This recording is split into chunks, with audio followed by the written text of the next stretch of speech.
tempo suficiente para ser apreciado, para ser discutido e para se cumprir aquilo que uma lei federal estabeleceu através do funcionamento da Comissão Nacional da Verdade. Portanto, senhora presidente, eu proponho que eu passe a relatar o parecer dessa matéria para que ela venha a votos e assim se cumpra uma determinação, uma resolução da Comissão Nacional da Verdade.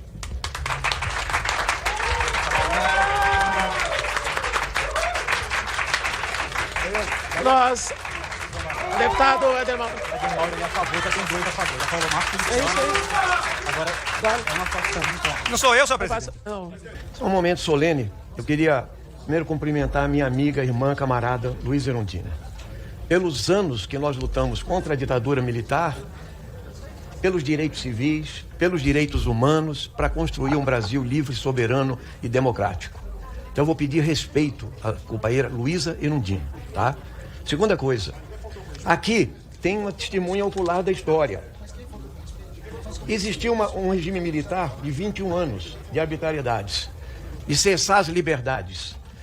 Liberdade de organização, de manifestação, de todo censura. Senhora mais, presidente, vamos dar atenção aqui à deputada Erundina. Está saindo aqui. Era bom que ele pensasse também. Conduziu o Demédio, presidente. Por gentileza, só segura o tempo aqui, por favor.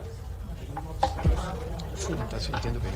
E registrar que não, Chama o Demédio lá, presidente. que não faltou com respeito aqui com a deputada. Não, Ninguém deputados, eu peço a compreensão e a gentileza de todos vocês para suspender a sessão por 10 minutos para a gente verificar as condições de saúde da deputada Luísa Erundina. A sessão está suspensa por 10 minutos. Minha solidariedade à Luísa Erundina e a todas as pessoas que têm sido atacadas nessa Câmara dos Deputados pela má política. Basta. Basta.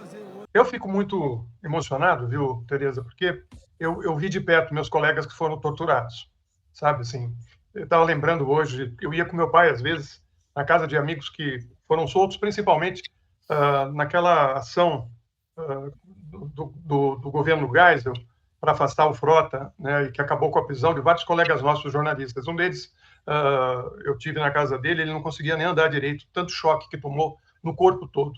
Né? E é muito duro, você vê que isso tudo que ocorreu, né, essa luta, esse sofrimento, as mortes, as torturas, tudo fica impune, tudo é anistiado. Né? E pior, com um Congresso de um nível tão baixo, tão violento, tão agressivo. O primeiro momento de ruptura, assim, com o mínimo de civilidade parlamentar, que foi protagonizado por quem? Pelo Bolsonaro. Quando o Bolsonaro fez aquela agressão, Maria do Rosário, de não te estupro porque você não merece, ou coisa parecida, né? Aquilo era inédito, aquilo foi um escândalo, porque nunca se tinha visto algo assim, né? Então, ele fez escola. Já teve coisas, já teve até tiro no plenário do Senado, houve um assassinato no plenário do Senado, mas foi uma coisa pontual, não era uma cultura da casa, né? Foi o pai do Collor, né? Mas isso muitos anos atrás, e foi uma coisa pontual por conta de problemas locais, alagoanos. Agora, a cultura da casa nunca foi assim, né? Eu sou do tempo, né? Eu comecei a cobrir congresso na virada da ditadura, também vinha da militância, também convivi com muita gente torturada, tive prisões, mas não fui torturado. Todos nós temos essas histórias, né? Essas lembranças e tal. E depois virei jornalista e fui para o congresso, e sou de um tempo em que ali, sabe, ocorriam as discussões, as divergências, mas todos se falavam. Eu vi muitas vezes o Genuíno de noite conversando com o Luiz Eduardo numa mesa do Piantella, né? Só um exemplo, né? Os contrários conviviam civilizadamente. Isso foi acabando, né? E o Bolsonaro foi o primeiro a protagonizar uma cena de absoluta violência contra a mulher, de absoluta grosseria e tal, quando ele fez aquela agressão a Maria do Rosário.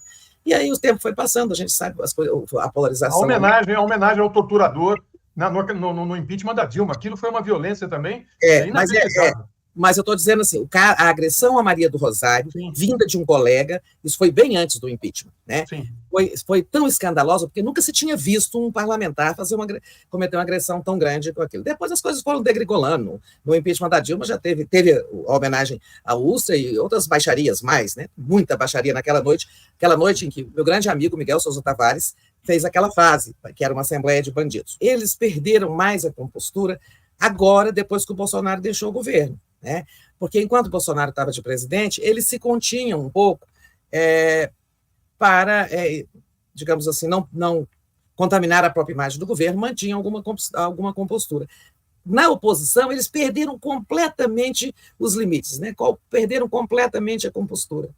E assim vai ser. Eu acho que eu não vejo como que isso vai mudar, porque a forma de fazer política deles, né? Como é que chama o gaúcho lá? O Van Hatten, porque esse Van Hatten, Nicolas Ferreira, enquanto eles estiverem lá, essa cultura vai persistir. Pelo jeito, ali na fala brilhante da deputada Luísa Erundina, ela foi sim, como denuncia a Maria do Rosário, ela foi sim desrespeitada, não é? E ela foi sim provocada. E esse mal que ela teve tem a ver com esse tipo de agressão que ela sofria, se eu não me engano, daqueles deputados de extrema-direita na fila logo posterior à dela.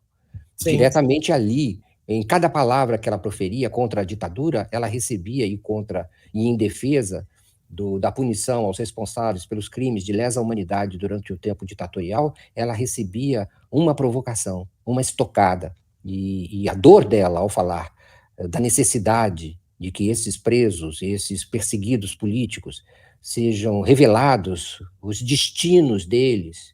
Não é tão importante essa fala, parecia que ela falava também de um certo desespero por o tempo estar passando e essas pessoas não terem o seu destino revelado. Ela falou de mais de 400 pessoas desaparecidas sem qualquer tipo de satisfação para suas famílias. Era essa dor que ela expressava, uma dor que não era só do Luísa Erundina, mas de uma pessoa preocupada com o Brasil, com as suas famílias, com essa forma de fazer política, e que ali era, no momento em que ela falava, essa mesma forma de fazer política, torturando, desrespeitando, vilipendiando os corpos das pessoas, se repetia ali com ela, exatamente neste momento.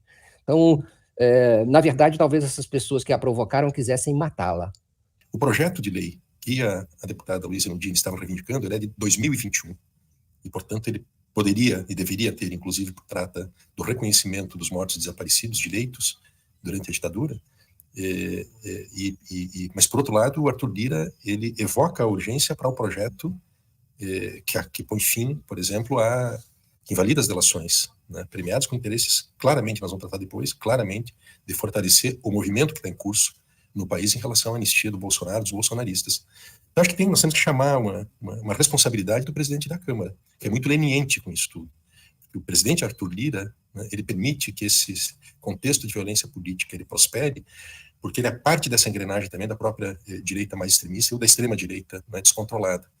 Eu acho, francamente, que esse sistema político eleitoral que tem no nosso país, em que há uma dissociação entre a eleição do cargo majoritário, o presidente, o governador e o prefeito, e a sua representação parlamentar, ela vai gerando essas distorções permanentes em que os governos, eles não têm maiorias, não conseguem conformar maiorias. Enquanto tiver esse sistema político eleitoral, isso não será resolvido.